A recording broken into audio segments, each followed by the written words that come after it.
She's on her way to recovery right now. We're hoping to have her back, or you guys probably hoping to have her back on Monday. I really don't care, but.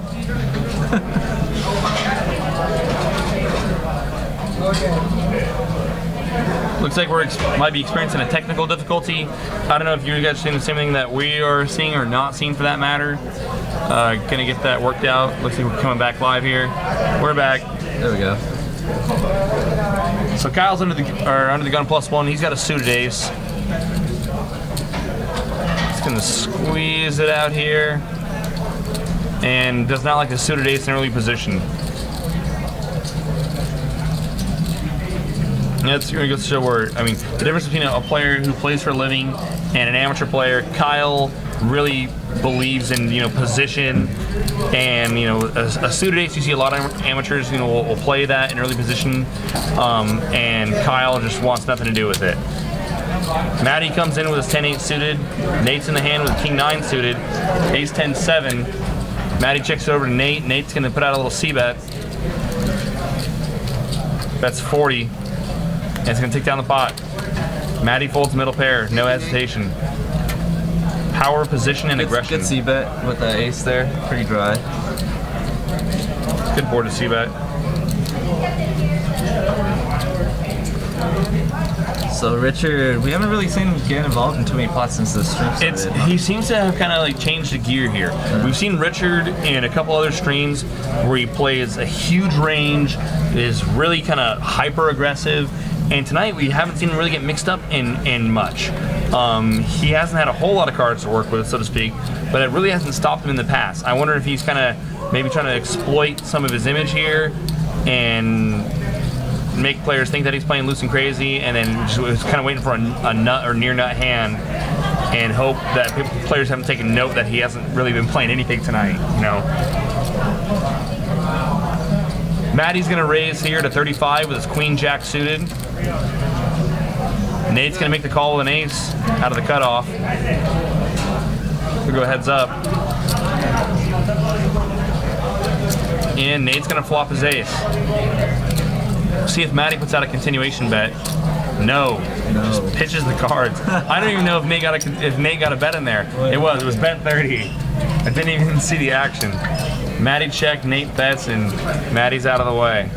How much did Nate buy it for? Did we see? I can't see, but he's got some white chips there. Yeah. He's got a good stack of green. I got him a stack up. So looks like he's got about 3K, or maybe not 3K, but yeah, at least two or better in front of him right now.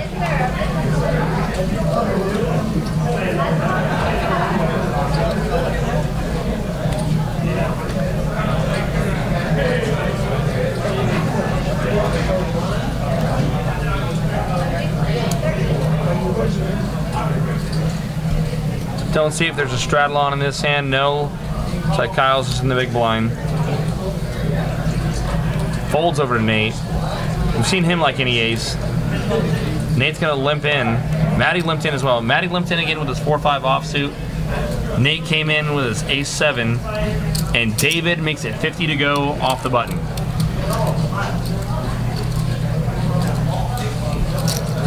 David apparently has been crushing the big games at Peppermill. That's what I've heard. Be interesting to see him play tonight. And his range here is going to be pretty wide. It's a pretty safe flop here. I definitely would expect him to make a continuation bet, even though it's three-handed. Now Nate leads into him with his pair of 7s. And I guess that's gonna work. It's gonna work. So, without giving away too much strategy here, I know what I do in that spot. When a player, as we call, I'm not calling Nate a donk bet, but donk bet. That's what the term we use when a player leads into the razor. When a player like that leads into you as a pre-flop aggressor, is your default there just to pop him back, and regardless of your hand, or board texture? Totally. Taken into consideration there. That particular spot where you're not the pre-flop raiser and there's two other opponents. Well, from David, where David was a pre-flop raiser, and someone leads into him. If you're in David's seat, I don't think I'm repopping there when Nate, was it Nate? Nate led for 50 on 997. Yeah, I mean, leading 50 there into 2 other players when you're not the pre-flop aggressor on a board like that, he probably has something. You never consider like just raising there, like continue to represent the overpair kind of thing? Nothing? Keep the story up? Nothing? Maybe heads up. Maybe heads up. All right, we should play more poker together. No. Yeah. Yeah. I'm just going to donk bet into you all day. I'm going to force you to flop a pair. There are definitely times though when I think that a raise there would be appropriate though. Yeah. It's just. So here, Nate's mixed up again. And this is what I mean about Nate. Nate will take any 2 cards, definitely any ace, and he will take them to war. And Taven's responded by starting to call off pre with some weak aces. And he's made himself a pair. And now Nate has rivered 2 pair. He bets, looks like 50 or 75, 50. And David's gonna look him up with his pair of 4s. Wow. 6 was good enough. I wasn't keeping track, but it feels like that's like the 4th hand Nate's won in a row now. Yeah. Heater. It's always good to be on the heater. So, I'm not superstitious. I try to be a logical, analytical player. Do you buy into, being on a heater? I mean, is there, if you win like 3 or 4 pots in a row, or you win a lot, is there ever like certain, like some hands where you feel like, where normally you would just fold, that you just said, you know what, I'm gonna play my rush? Nah. No? Okay, thank you. All right, well, we can be friends still. Yeah. Okay, all right. But you can't deny that. It's just weird how it happens. This is part of. You play enough hands in a row, yeah. Enough hands, and you're gonna like win 4 in a row, win 5 in a row. But the thing is that. So heaters do exist, but the thing is that you can never officially say I'm on a heater. You can say I was on a heater. I've had a heater up until the last hand. Yeah. And the same thing goes for running bad. You're never running bad. You ran bad. You've been running bad up until the last hand. And I think once you realize that. And there goes Nate again. It's a big Nate mindset. again takes down another pot. Queen Jack, he had a Hawaiian vacation, flops top pair open into straight draw. I'm starting to change my mind. He's definitely on a heater. He's definitely on a heater, right? The heat is real. Nate's got the heat. Oh, God. And now he showed the hand that time. He showed the 6 deuce, had 2 pair. Part of showing that, I mean, when you're winning a lot of hands, I mean, part of you like, do you want players to think that you're bluffy, or do you want to like, oh no, when I bet I really got something here? I mean, one's gonna kind of just depends on the table dynamics. Yeah, it's kind of weird because like sometimes when you're winning every pot and then all of a sudden you wake up with, for example, you wake up with aces or something, right? And you're like, okay, great, because now the table's not going to believe me, and you might get a lot of value. But then it also can go the other way too, where you find yourself in a weird spot and you're like, oh man, I kind of have to bet here to win the pot, but my table image is yeah. So it's like. Ace King 9's our flop, couple of diamonds. Peter's got the 5-7 of diamonds. And we could see some fireworks here. Put like a deuce or Peter 3 out. folds. Peter folds his flush draw. No ambition. He's got no sense of adventure. Oh, and Matty had the better flush draw. Wow. Yeah, Jack 10. Had the Jack 10 of diamonds. I thought you saw that. I don't pay attention. I'm just winging it.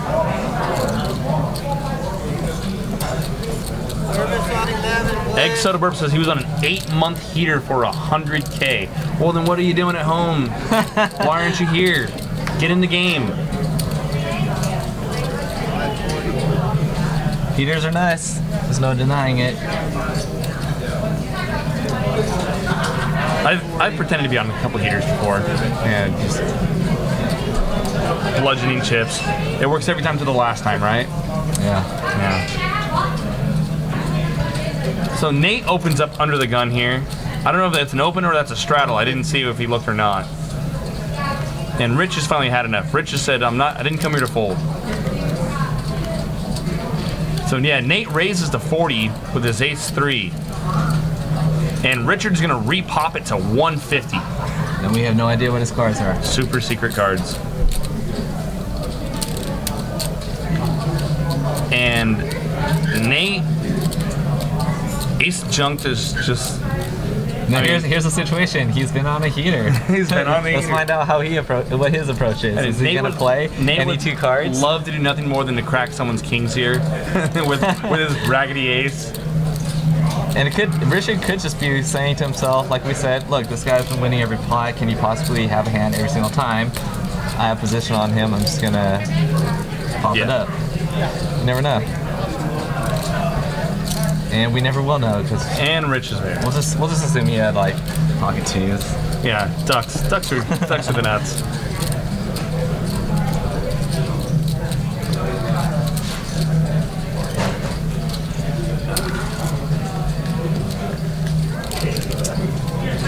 So eggs and soda. Egg Soda Burp says the secret is to play less and play smaller when running bad, and play more and higher stakes when running good. Sounds like a blackjack player to me, right? Yeah. Sounds like one of those things, like winning tickets, winning kind of things. To I a don't certain know. extent, well, you should definitely play smaller if you're on a run bad. You definitely want to manage your bankroll for obvious reasons. And it could be a good time to actually try higher stakes, make a jump if you feel comfortable and you're bankroll, eligible to make the jump. But if I'm running bad, honestly, I'm trying to play as many hands as I can, get in as much volume as possible to try to get through the swing. That's just me. If you're a type of player that feels like you're not mentally stable enough to put in extra volume when you're on downswing, then I definitely would recommend not playing as much and definitely play less. So it kind of depends on what your approach is. But I found myself that I compound my own problems when I'm running bad. I start, like you said, where you start playing, you want to play in as many hands as possible, or get in as much volume as possible. I start playing too many hands. I open up my range a little too wide. I start, I get stuck. I a little bit run bad, and I compound it. I start playing bad, and so I found if I'm, things aren't going my way, experiencing some variance, I'm better off walking away, cooling off, coming back, and clearing my head, and then just getting back to my ABC solo poker game. Mandorod81 asks why I haven't been posting any monster stacks on Instagram lately. Am I running cold? I did have a bad run towards the end of the year, but that's not necessarily why I haven't been posting any big stacks. I have been playing less lately, just been busy doing other things, and I'm actually exploring other possible career opportunities because I think that I can still play poker at a professional level on the side as a hobby while doing something else that I feel contributes more to society. So I'm looking at other things right now. Definitely not leaving the poker community. I'll always be part of the poker community. But yeah. I'm still gonna see you as a degenerate no matter what. Like I'm thinking, I'll just see. I'm gonna see that guy with a stack of chips complaining about how bad he's stuck, and he's just running down a heater. Azan folds because that's how he likes to play. A lot of people on this game like to fold apparently. Yeah. So put yourself into this game. This game, players seem to be playing pretty snug. Maybe Nate as an exception. So if you were in a seat, let's say if you had direct position on Nate, or you had position on Nate, or because the rest of the table's playing so snug, you're definitely opening up playing a lot more aggressively, more hands. Are you asking if I'm Richard? I'm sorry, I'm paying attention to this because this is an interesting spot here. Sean's definitely going to be raising with the ace there on the button. Thing is, Nate and Richard both picked up hands here. Nate actually Nate folded king queen. How did it get raised to 100? Was that open for 100? I think there was a straddle maybe, and I think Sean made it 100 to go off the button. Nate folded king queen in the small blind, and Rich got rid of ace queen. Yeah, and Nate got rid of king queen there. Wow. Wow, Sean's been playing pretty tight though, but I would have at least expected Rich to make a call there, ace queen. I'm very interested to see if there's a straddle there, to see if he Opened 100 or if he. yeah, because that's either a 10x or a 5x raise there. But I don't think there was a straddle because I didn't. It would have had to be David. Yeah. David doesn't straddle. So David's like me. He's a net. He doesn't straddle. very interesting there. That's a big open. Anyways, back to So what yeah, you were saying. if you were at this table somewhere, I mean, you're definitely playing a lot more hands because everyone else seems to be playing pretty snug.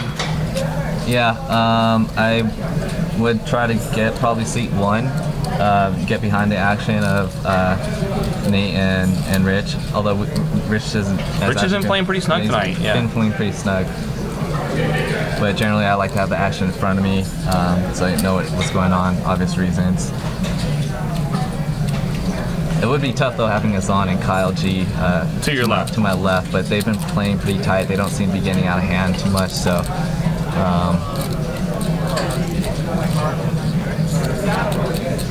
Looks like Nate's about to play another hand with Richard here. So Nate limped the button here. Something I'm never a fan of in an unopened pot. I mean, you kind of like you fold or you raise there. And Rich made it 55 to go out of the small blind.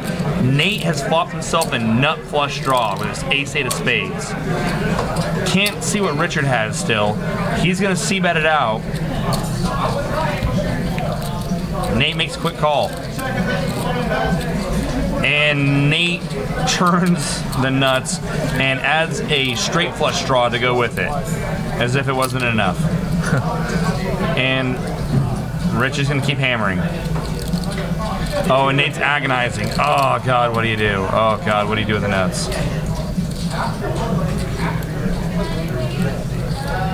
Rich bet 155 on the turn.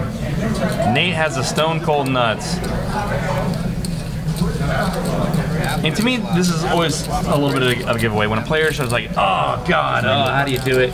And then goes for chips. And then, either calls you or raises you. Ace of clubs changes nothing. That could be a bad card though for Nate. It's gonna kill some action, I think. Yeah, unless Rich has specifically ace queen. Oh, maybe he And does. here goes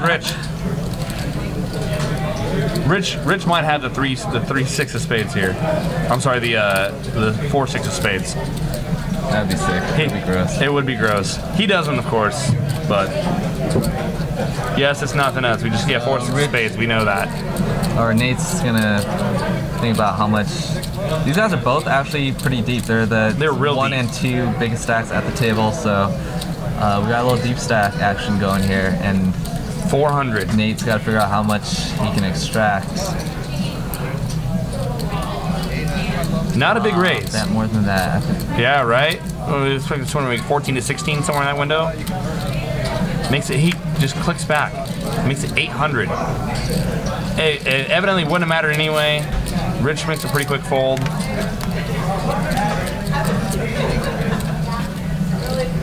What do you think about the min raise there?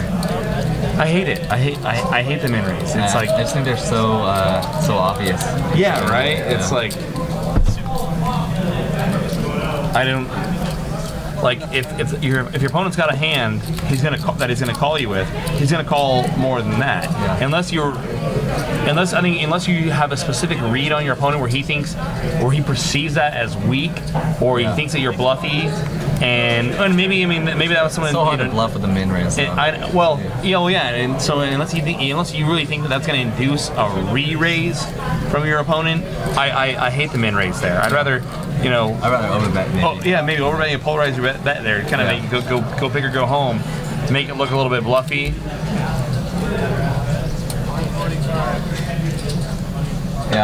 It's- Oh wow, so Poker Bum is Rich. Rich is in the chat box with us. Oh, really? Rich said he had a small flush and didn't like the min raise. Wow.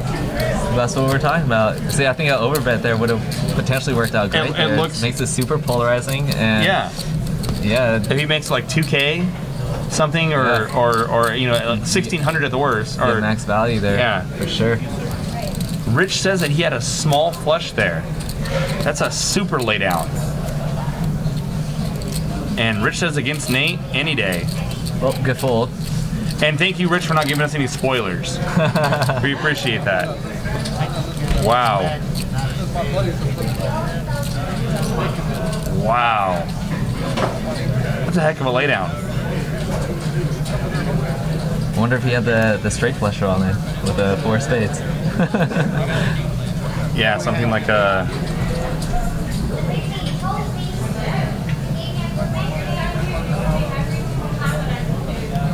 So,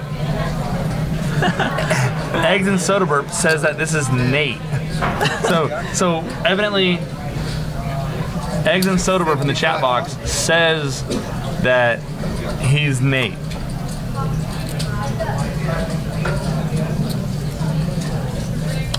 I don't know if I buy it. I don't know. I don't trust Eggs and Soda Burp. I just don't. All right, Nate, what do you have on this hand? Since Right? we can't see. Rich makes it 55 to go with his pocket 10s. Kyle calls 45 with his 7s. Here we go. And Nate's in the hand as well. I love it. Queen 4-8. Kyle's probably gonna check. We've seen Nate make that donk bet before, so it looks like he's actually gonna do it again here into a 3-way pot.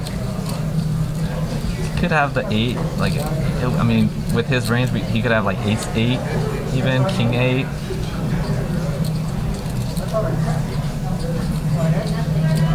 So Eggs and Soda Burp clarifies here that his name is Nate, but he's at his mom's basement. Not the Nate at the table.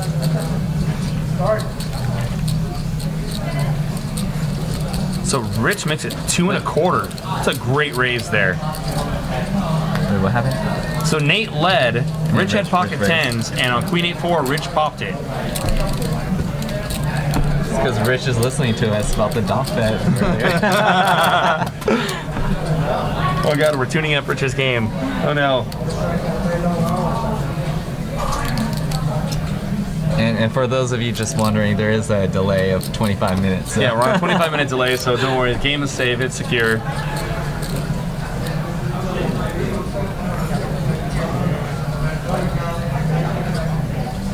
All right, so Maddie, I'm assuming that's a straddle, or He's under the gun. I don't think Maddie's got a straddle on here. still limp. Oh, or never mind, it's a Fold. fold. Yeah. So it's gonna fold over to Nate. Jack 10 suited, Of course he's gonna play. and he min raises. Assuming that there's no straddle, he makes 20 to go. Nate the min raiser. That's what we're gonna call him.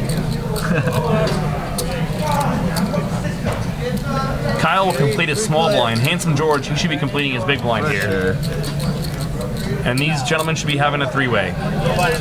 Ace, ace, 7. I'm watching that, but I'll never see here, and you guys can put that. Gonna check over to Nate. And to me, that's just one of those boards where you probably should be checking back most of the time. Not necessarily because you're so afraid of the ace, because it's gonna look shady. If you really have the ace, most players are checking back there. So if you're gonna bluff a later street, you know you're Kyle's probably gonna look him up here. Wow. Kyle probably has quads.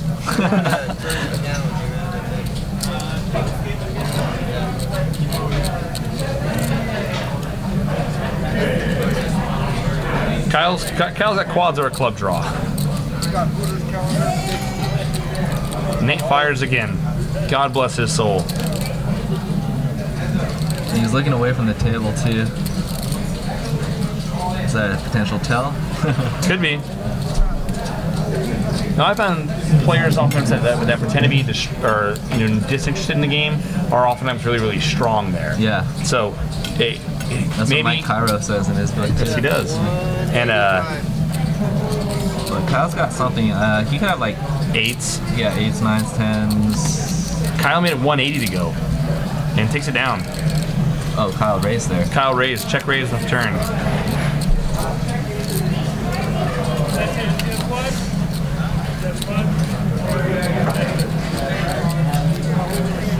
Yes, Eggs and Soda Burp, that is true. Didn't know there was any kind of discrepancy there.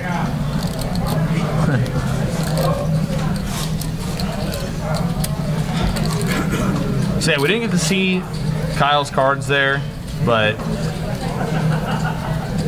He could make that play honestly with a lot of hands too. He doesn't even have to have a pair, I think. No. Kyle's capable of making that play. Yeah. Especially against someone that's playing a very wide range right now. yeah, and when you're Kyle and you have a reputation to do playing a Yeah. tighter range. Peter's going to raise that up here to 40. Sean's going to call right behind him with ace-jack offsuit. Azan is card dead because he's on the stream.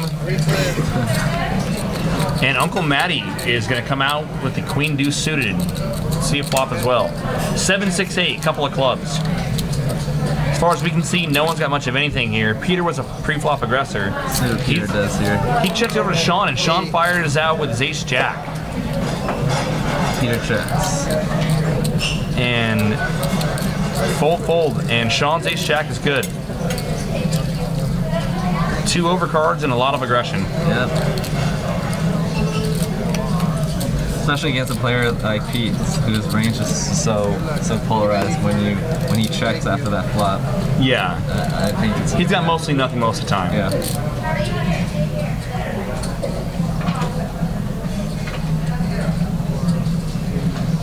Players are measuring their Hendon mobs in the chat stream, or in the chat.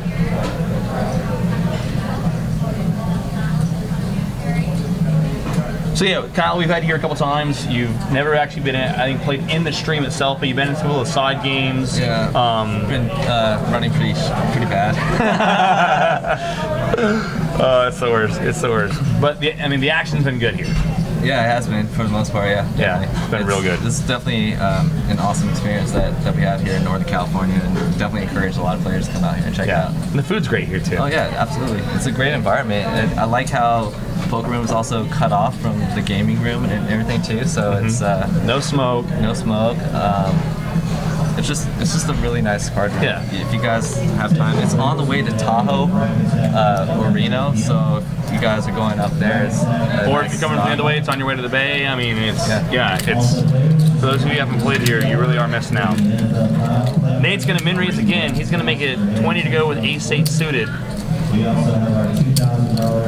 Where's Nate? Oh, ace-8. Under the gun +1. Azan makes a call with 4 or 5 of clubs. Peter calls with his queen 10. And Azan's open-ended with backdoor clubs. No one else caught much of anything. I think it checks over to Azan, who bets 45. Matty folds, Peter folds. It's on Nate. He gets out of the way.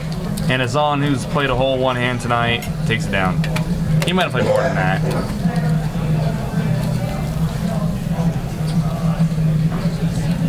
Not much movement as far as the chip counts go tonight. It's been Pretty even keel. yeah. Pretty even. So, We haven't even seen like pocket kings or pocket aces or pocket queens yet. no, I think we saw queens I once. think we saw jacks. Yeah. A couple streams ago, we actually had like 3 of the first 4 hands. Someone had aces. It was crazy. Can we get a setup change? Setup.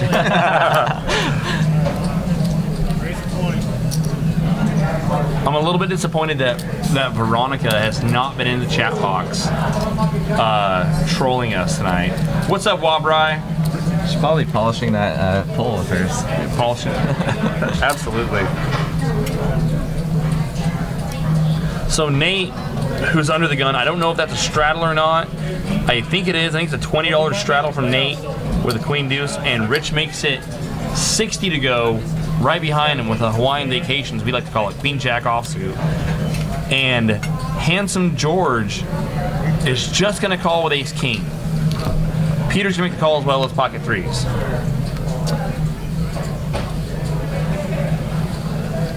Ace 10-9. So Richard's open-ended here. He was the Fireworks. He was the pre-flop aggressor. We know he's going to continuation bet.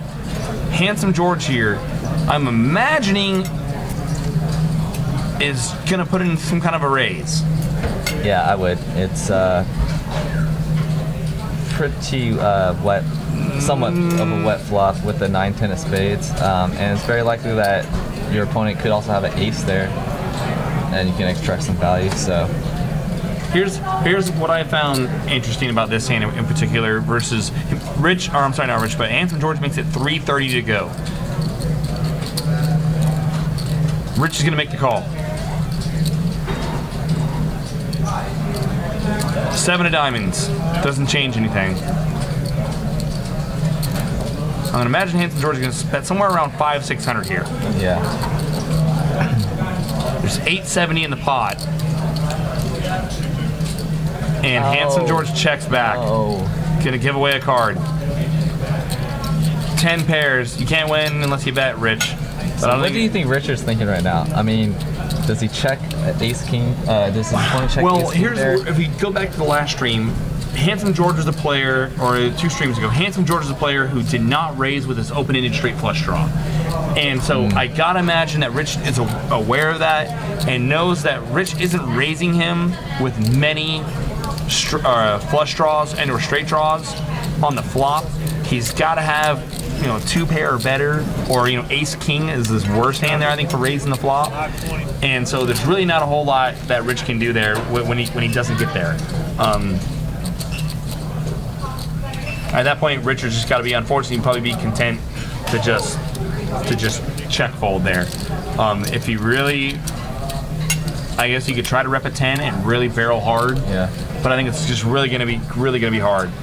I think George could have definitely bet that turn though. I would expect him to. Yeah. That was such a wet board, so many draws there.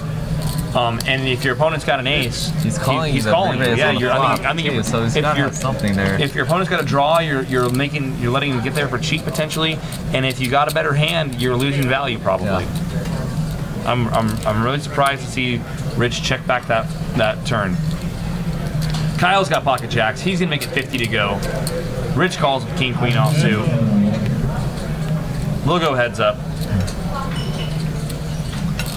Pretty good flop for Kyle. Great flop for Kyle.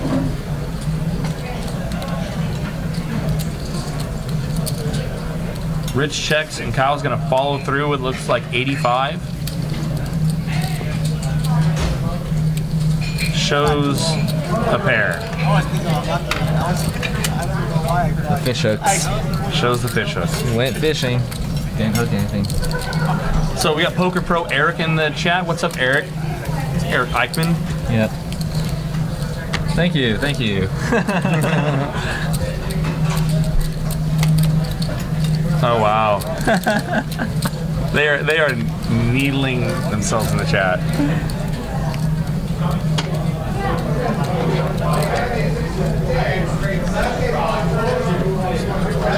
For those of you who aren't familiar, Eric Eichmann was our player in our 5-5 game who taught a clinic on extracting the minimum with aces. Sorry, Eric, I had to do it, brother. How much did he charge for that class? It had to have been the minimum, right? It had to be the minimum. Yeah, absolutely.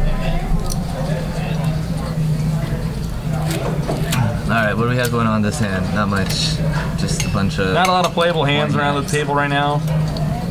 Sean's gonna limp in it on the button. Nate completes the small blind. And Rich checks his option. I'd like to see a raise there on the button, but Sean's mixing it up. We saw him put in a monster raise when he raised with ace deuce off earlier, remember? That's right. And this time he elects to just call it, so... We can't see Richard's cards. Jack 10 is our flop. He bets 50. It's a little bit bigger than a pot-sized bet.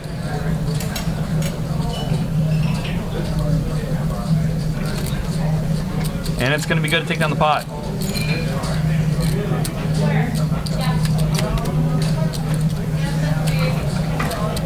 Whoa.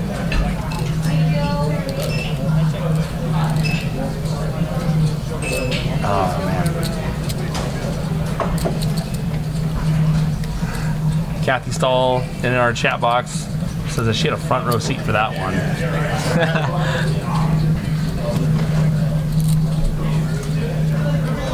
No straddle in this hand.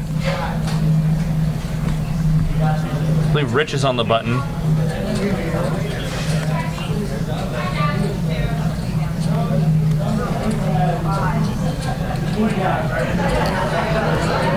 And Kyle, under the gun, is going to open up here. Puts in a little raise, can't see what it's got. Nate calls the button. Ace queen. I'm gonna guess. Ace queen for Kyle. Kyle raised the 30 with what other Kyle says is ace queen. See bet. And Nate flops an 8. Nate made the call on the button. Kyle checked. The